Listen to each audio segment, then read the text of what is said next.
हाँ जी, सभी साथियों को नमस्कार। पशु ज्ञान वैट सब ऑफिशियल यूट्यूब चैनल पर आप सभी का स्वागत है। आशा करता हूँ कि सभी ने जो टेम्परेरी पोस्टिंग मिली थी, टेम्परेरी स्टेशन मिले थे, वो ज्वाइन कर लिए होंगे और उनकी जो ड्यूटी है वो अच्छी चल रही होंगी। थोड़ी समय के बाद दोबारा से आपको स्टेशन परमानेंट अलॉट कर दिए जाएंगे और उसके बाद ऑनलाइन ट्रांसफ़र पॉलिसी, जिसके बारे में हम आगे बात करेंगे। सबसे पहले हम बात करते हैं कोर्ट केसेज के बारे में। जो इस भर्ती के ऊपर कोर्ट केसेज हुए हैं उसके बारे में सबसे पहले हम बात करते हैं 4 गुना कैंडिडेट्स का जो कोर्ट केस है उसके बारे में। देखिए, सब पहले जब हम वीडियो बनाते थे उसके अंदर एक केस के बारे में हम बात करते थे। पीजीटी मैथमेटिक्स का एक केस था और उन वीडियो के अंदर मैंने ये बताया था कि अगर रिजर्व कैटेगरी का अगर कोई भी कैंडिडेट है, अगर वो रिजर्व कैटेगरी का फ़ायदा लेकर क्वालिफाई होता है, या कहने का मतलब कि अगर वो रिजर्व कैटेगरी के अंदर ही क्वालिफाई रहता है और मेंस के अंदर अगर वो जनरल से ऊपर नंबर लेता, जनरल के कट ऑफ के बराबर नंबर लेता है, तो उसको जनरल में भेज दिया जाएगा।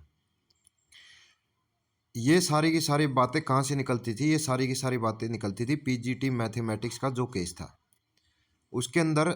लिखा गया पहले कौन सी पॉलिसी जो हरियाणा के अंदर एचएसएससी के द्वारा फॉलो की जाती थी, एचएसएससी या एचपीएससी के द्वारा, कि जो आपकी एग्ज़ाम के लिए कॉलिंग होती थी या फिर डीवी के लिए कॉलिंग होती थी, वो आपकी जो जितनी वैकेंसी होती थी कैटेगरी वाइज उसका 4 गुना होती थी। अगर जनरल की वैकेंसी 100 है तो जनरल के 400 कैंडिडेट आपके एग्ज़ाम के अंदर बुलाए जाएंगे। अगर आपके बीसी के 50 सीटें हैं तो 200 कैंडिडेट उसके एग्ज़ाम के लिए बुलाए जाएंगे या फिर डीवी के लिए बुलाए जाएंगे। वो सिर्फ रिस्पेक्टिव कैटेगरी के अंदर ही होता था, उसी कैटेगरी के ही बुलाए जाते थे। लेकिन जब पीजीटी मैथमेटिक्स की जो सिंगल बेंच की ऑर्डर आई थी उसके अंदर लिखा गया कि जो रिजर्वेशन बनाई जाती है वो रिजर्व कैटेगरी वालों को फ़ायदा देने के लिए बनाई जाती है, ना कि नुकसान देने के लिए। क्योंकि जिन कैंडिडेट्स के जनरल से ऊपर नंबर बन रहे थे उस समय पर, तो उनको फिर कैटेगरी के अंदर ही, रिस्पेक्टिव कैटेगरी के अंदर ही रखा जाता था डीवी के लिए या फिर मेंस एग्जाम के लिए भेजते थे तब। लेकिन इस ऑर्डर को, इसलिए हम जो जितनी भी पीछे वाली वीडियो होगी उसके अंदर हम बताते थे कि जो रिजर्व कैटेगरी का कैंडिडेट है अगर वो जनरल से ऊपर नंबर लेगा तो उसको जनरल में शिफ्ट कर दिया जाएगा, जितनी भी पीछे वीडियो हमने बनाई है। लेकिन पीजीटी मैथमेटिक्स की जो सिंगल बेंच का ऑर्डर था जिसके अंदर बोला गया कि जो भी रिजर्वेशन है वो बनाई गई है वो रिजर्व कैटेगरी के बेनिफिट के लिए बनाई गई है। आप उनको जनरल में जाने का हक है वो किसी भी स्टेज के ऊपर, या वो आपकी डीवी की स्टेज हो या फिर आपकी मेंस एग्जाम की बात करें, तो किसी भी स्टेज के ऊपर आप उनको हक छीन नहीं सकते। अगर उनके जनरल से ऊपर नंबर है तो आप उनको जनरल में भेजिए।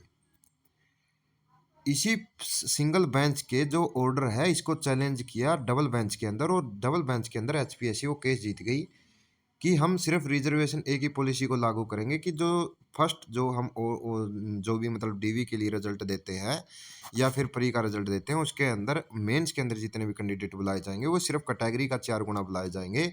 और उस कैटेगरी के अंदर जितने भी, या हो सकता है कि उन कैंडिडेट्स के जनरल से ऊपर मार्क्स भी हो, लेकिन हम उसको रिस्पेक्टिव कैटेगरी के अंदर रखेंगे।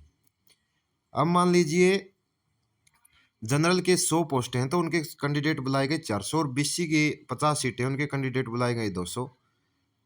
जनरल की हो सकता है कि वो लिस्ट लगे 60 पे और जो बीसी की है वो लिस्ट लगे 65 पे, ये हो सकता है, जो एचएसएससी का रूल था।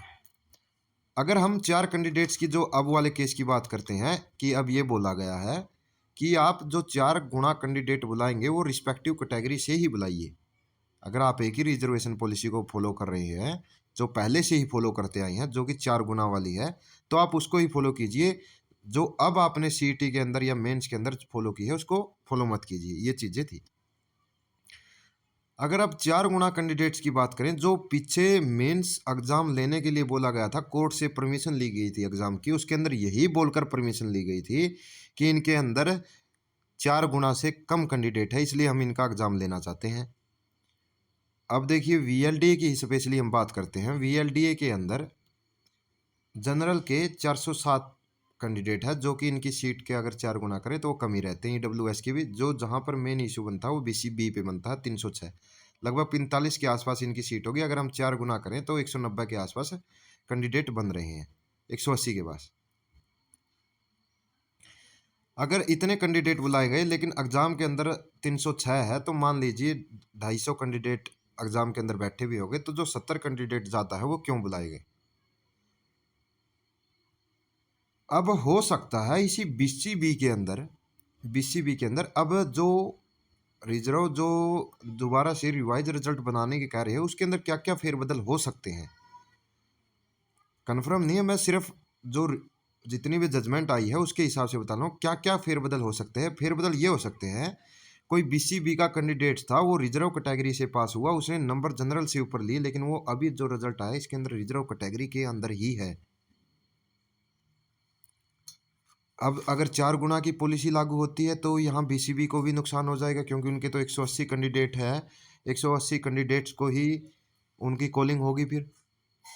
तो उस अकॉर्डिंग देखा जाए तो बीसीबी की जो जो जनरल के कैंडिडेट है, जनरल की जो लिस्ट है, तो जितने भी कैंडिडेट हैं वे तो जो जनरल से ऊपर नंबर हुए तो जनरल के अंदर चली जाएगी। इस हिसाब से तो जनरल की जो लिस्ट है वे ऊपर चली जाएगी, जो 70 नंबर है इससे भी ऊपर चली जाएगी जनरल की लिस्ट। लेकिन ये भी हो सकता है कि जो 180 कैंडिडेट है इसके अंदर से जो 250 कैंडिडेटों ने एग्जाम दिया है, मान के चल रहे हैं हम, जो 70 कैंडिडेट रह गए, तो इन 70 कैंडिडेट में से 30 कैंडिडेट ऐसे भी हो सकते हैं जिन्होंने अच्छा स्कोर कर रखा हुआ है, और लेकिन वे क्वालिफाई तो उन्होंने सिर्फ रिजर्व कैटेगरी के अंदर ही किया है, रिजर्व कैटेगरी के अंदर किया है, लेकिन उनके जनरल से ऊपर नंबर बन रहे हों। या फिर ये भी हो सकता है कि जो 70 वाले हैं ये रिजर्व कैटेगरी के अंदर ही है, और रिजर्व कंडक्ट कैटेगरी के अंदर ही इन्होंने सिलेक्शन लिया हुआ है, लेकिन ये तो 4 गुना वाली कैटेगरी से तो बाहर जा रहे हैं ना। अब जो मेरे को लगता है वो बता देता हूँ मैं, इस हिसाब से तो जो आपका रिजल्ट है वो रिवाइज होना ही होना है, अगर ये पॉलिसी ये फॉलो करते हैं।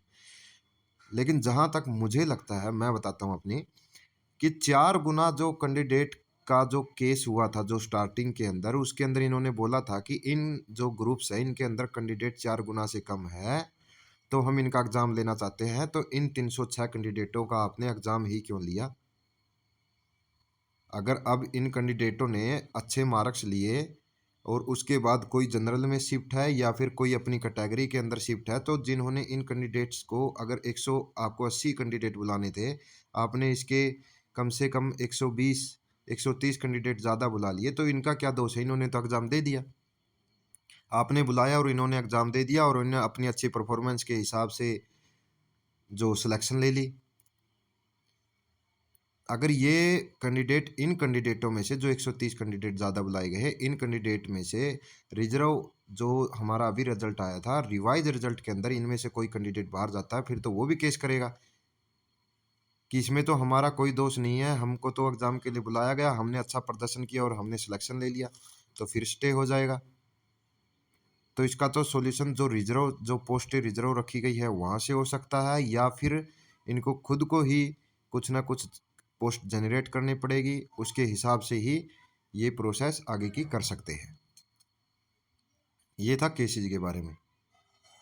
नेक्स्ट आता है आपका CET qualified in reserve category but marks greater than, इसके बारे में हमने बात कर ली।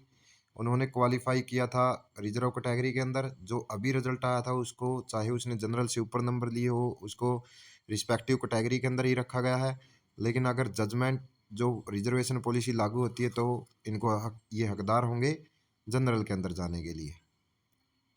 नेक्स्ट आता है आपका अभी तक टेम्परेरी स्टेशन मिले हैं, परमानेंट स्टेशन के बारे में। टेम्परेरी स्टेशन मिलने का मतलब ये है, अभी जो बातें सुनने में आ रही है कि 10 से 15 दिन के अंदर आपको परमानेंट स्टेशन भी अलॉट कर दिया जाएगा। परमानेंट स्टेशन अलॉट करने के बाद ही आपका एचआरएमएस के अंदर डाटा अपडेट होगा।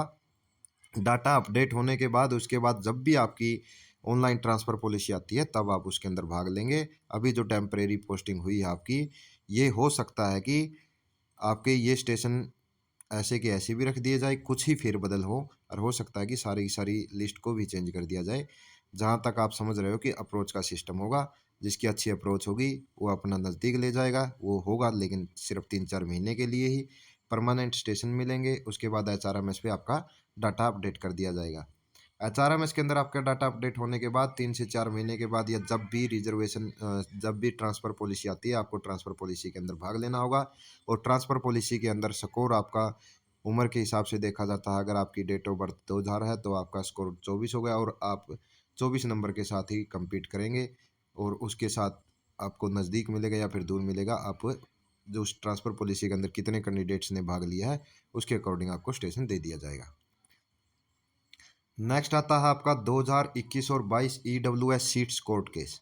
ये पिछली भर्ती थी जिसके अंदर ईडब्ल्यूएस की सीटें हैं वे ज़्यादा दे दी गई थी, जो 10% के हिसाब से उनको सीटें नहीं मिली थी, जो कि बिल्कुल ही रिजर्वेशन पॉलिसी के अगेंस्ट था। उसके इसके ऊपर पहले केस हुआ था, एक अमन बत्रा का केस था और एक अजय शोकन का केस था जिसको डिस्पोज कर दिया गया था सबूतों के अभाव में। लेकिन अभी दोबारा से इसका जो केस लगा हुआ है दोबारा से और इसके अंदर ऑर्डर हुआ है कि आप इसके ऊपर स्पष्ट जवाब देंगे। नोटिस ऑफ मोशन जारी कर दिया गया है कि आपने ये सीटें इतनी क्यों की। ये केस आज नहीं तो कल आगे सुप्रीम कोर्ट तक भी जाएगा। तो जो ईडब्ल्यूएस की सीटें हैं वे इन्होंने रीजन जो भी सीटें इन्होंने बनाई थी पीछे वाली जो उससे पहले वाली भर्ती थी उसके अंदर ईबीपीजीसी की कटा सीटें होती थी और वे जो सीटें खाली रह गई थी उसको ईडब्ल्यूएस में इन्होंने डाल दिया था, जो कि इलीगल है, जो कि सही तरीका नहीं था। अब इसके अंदर क्या होगा, अगर भविष्य के अंदर इस रिजल्ट को क्वैश कर दिया जाता है, रिजल्ट दोबारा बनाया जाता है, सीटें दोबारा बढ़ती है, तो वही क्लर्क वाला हाल होगा। जो कैंडिडेट्स बाहर होंगे तो वे दोबारा से केस करेंगे और ये केस ऐसे ही चलते रहेंगे। नेक्स्ट आता है एक केस चल रहा है ईडब्ल्यूएस टू ईडब्ल्यूएस कि कुछ कैंडिडेट ऐसे थे जिन्होंने ईडब्ल्यूएस सेंटर का लगा दिया था 8 लाख वाला, लगाना 6 लाख वाला था। लेकिन उस समय नोटिफिकेशन के अंदर मेंशन भी नहीं था ईडब्ल्यूएस 8 लाख वाला लगाना है या फिर 6 लाख वाला। उन्होंने सेंटर का लगा दिया, इसलिए उनको ईडब्ल्यूएस में कंसीडर नहीं किया गया, उनका कैंडिडेचर रिजेक्ट कर दिया और उनकी मांग है कि वे ईडब्ल्यूएस के अंदर उनका स्कोर ज़्यादा है और उनको कंसीडर किया जाए। वे इनकम बेस के ऊपर केस लड़ रहे हैं जिसकी अभी तक सुनवाइयाँ चल रही हैं, डबल बेंच के अंदर ये केस है।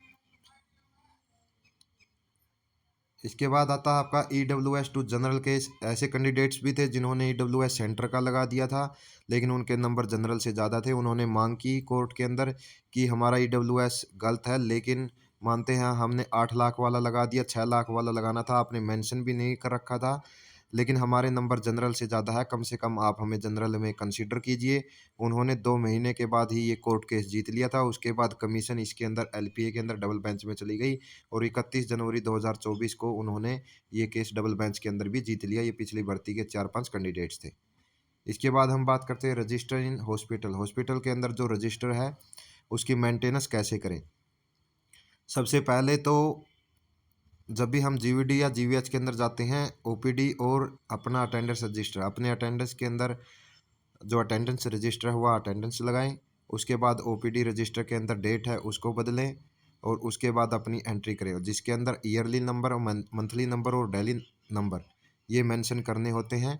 ईयरली नंबर ईयर के अंदर चेंज होता है और मंथली नंबर हर मंथ के अंदर चेंज होगा और डेली नंबर हर रोज़ चेंज होता है। अगर हमारा मंथली नंबर ईयरली नंबर 152 है, मंथली नंबर हमारा 50 है और अगर हम आज की ओपीडी चढ़ा रहे हैं तो अगर 01 करता हूँ मैं और मेरे पास आज 2 काऊ आती है और जिसका मैंने ट्रीटमेंट किया उनको बुखार था और मैंने उनको ट्रीट कर दिया, तो मैं यहाँ पर मेंशन करूँगा कि यहाँ पर मैंने 2 का ट्रीट किया तो 153, यहाँ पर 51 और यहाँ पर डेली नंबर 2। ये आप धीरे धीरे सीख जाएंगे। इसके बाद आपका एआई बफेलो का रजिस्टर, एआई काऊ का रजिस्टर, इसके बाद सेक्स सॉर्टेड सीमन रजिस्टर, एक अकेला सीमन रजिस्टर।